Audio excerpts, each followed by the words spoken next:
There are some stories that don't begin with danger. They begin in places we are told are safe: a school, a hostel, a system meant to protect children. So let me ask you something before we go any further.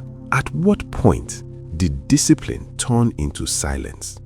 And when did silence become deadly?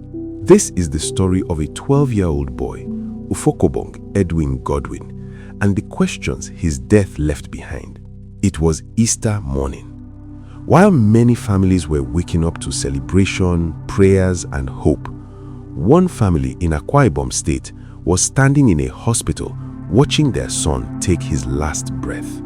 Hours later, they would learn something that should have been told to them long before that moment. Something that might have changed everything. Ufokobong Edwin Godwin was just 12 years old, a junior secondary school student at Federal Government College Ikot Ekpene, one of those federal unity schools many parents trust with their children's future. For many families, getting into a school like this is a moment of pride. It represents structure, discipline, and opportunity. But behind the gates of that institution, there were already whispers. Whispers of bullying, of unchecked power among senior students, of a system that looked away. And like in many boarding schools, there was an unspoken hierarchy. Senior students held influence. Junior students endured. But how far is too far?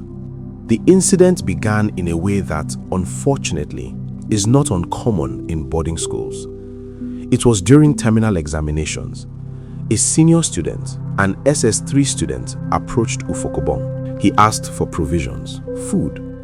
Something simple, something that should have ended with either a yes or a no.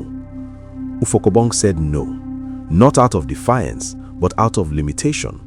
He reportedly didn't have enough to share. That should have been the end of it, but it wasn't. So here's a question. Why does a child saying, "I don't have enough," become a reason for violence?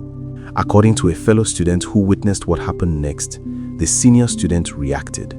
He struck Ufokobong, not repeatedly, not with a weapon, just one hit to the neck. And that single moment changed everything. The boy collapsed, panic spread among the students, an alarm was raised.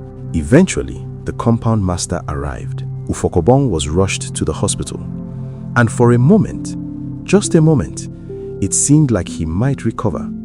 He regained consciousness, he was brought back to school, and life, at least on the surface, continued. But here's the uncomfortable truth.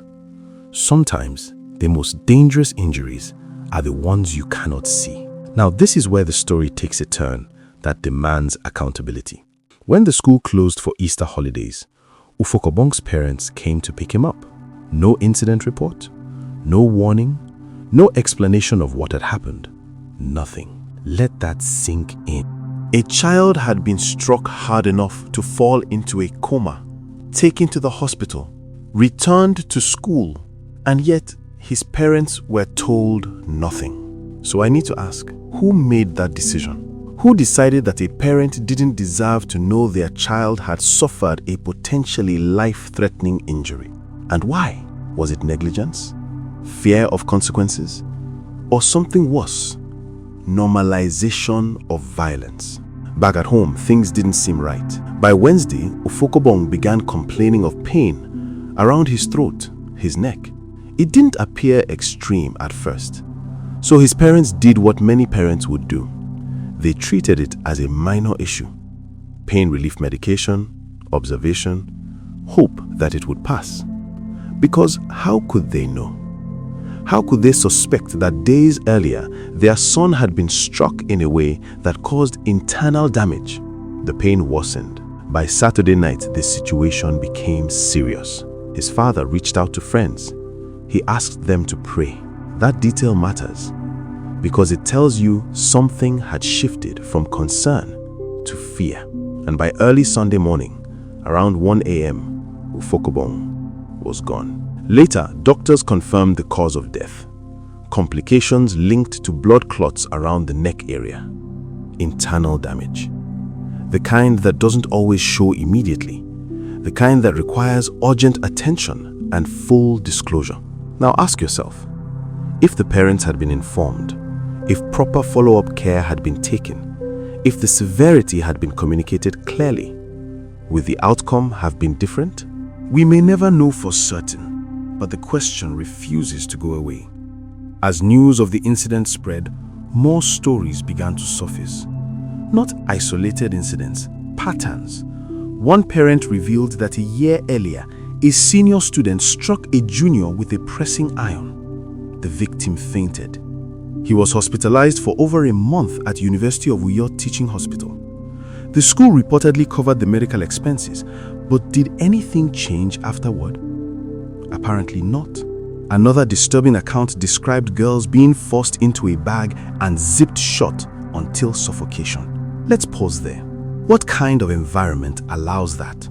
What kind of supervision fails to detect or worse, ignores such behavior? And more importantly, why were these incidents not enough to trigger serious reform? This wasn't just about one senior student. This was about a culture where seniority is mistaken for authority, fear replaces reporting, and punishment is disguised as tradition. The senior student who struck Ufokobong, what drove that action? Anger? Entitlement? A learned behavior from those before him? Because violence like this doesn't appear overnight. It is learned, it is repeated, it is tolerated until it becomes tragedy. And then suddenly, everyone is surprised. But should they be? Now, let's address something directly. Schools are not just places of learning. They are custodians of children's lives. So when a school fails to prevent known patterns of bullying, supervise student interactions effectively, report serious incidents to parents, it becomes more than an oversight. It becomes a breach of duty. And yes, this is where the government must be called into question. Because federal institutions are not private entities operating in isolation. They are accountable to the public. So where was the oversight? Where were the inspections? The enforcement of anti-bullying policies? The consequences after previous incidents? How many warning signs does a system need before action is taken? In the middle of all this is a grieving family. A father struggling to speak. Not because there's nothing to say, but because the weight of it is too much. He has called on the federal government to intervene, to investigate, to ensure justice. And that raises one final question. What does justice look like in a case like this? Is it punishment for the student involved? Accountability for school authorities? Systemic reform? Or all of the above? Ufokobong Edwin Godwin was 12, old enough to dream, too young to become a cautionary story. And yet, here we are. So I'll leave you with this. How many more incidents are being dismissed as minor right now? How many parents are unaware of what their children are facing in hostels? And how many institutions are choosing silence over responsibility? Because until those questions are answered, this won't be the last story like this. If you've watched this far, take a moment to reflect. And more importantly, ask questions. Because sometimes the difference between safety and tragedy is simply being told the truth. Before you go, I'd like to hear from you. What are your thoughts on this case? Do you think this could have been prevented? Take a moment and share your perspective in the comments below.